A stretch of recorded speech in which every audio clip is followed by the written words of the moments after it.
Kisi-kisi laging agi. Kahit papaano ay meron din tayong napasaya na mahal natin sa buhay dahil sa pagbigay natin ng ulam. Bunga na ng isda. Oh, daghang salamat oh, kay nagkupo-kupo pa yun.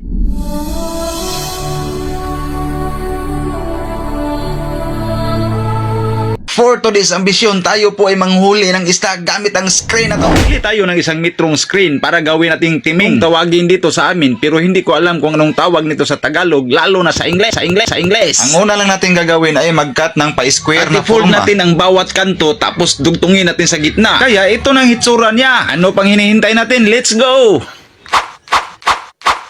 Aba, syempre, nandito na tayo sa dagat. Kumuha na tayo ng sea urchins para ating ipain sa isda. Tapos maghanap tayo ng pwesto para ilagay natin ang ating timing. Kumuha na rin tayo ng maliliit na mga bato para ating ipangtakip sa ating timing. Para hindi na rin makahalata ang mga isda. Tapos hintayin lang natin. Ayan na mga kaambisyon, nagpista na ang mga fisda kasi binigyan na kasi natin ng pagkain. Tapos pag may pumasok na, aba syempre kunin na natin. Ulit-ulit lang natin tong gawin mga kaambisyon. Habang naghihintay tayo sa iba na wala pang pumasok, aba syempre kumain muna tayo. Dahil kung nasa dagat ka ay wala nang ibang masarap kung di ang pagkain. Dahil dito mo lang matitikman sa dagat na ang isda buhay pa, diretso na sa iyong bibig. Tulad dito, gumalaw pa. Mapalaban tayo ngayon sa init ng araw mga kaambisyon. Pero okay lang, basta't may huli lang tayo. Sana pala rin tayo ngayon sa ating pangingisda para makapamigay na rin tayo sa ating mga mahal sa buhay na walang ulam. At salamat din sa inyong suporta. Dahil nawala ang panungkit natin ng sea urchins ay uuwi na tayo kasi wala na tayong pangpain. Pati susi ng motor ko nawala din.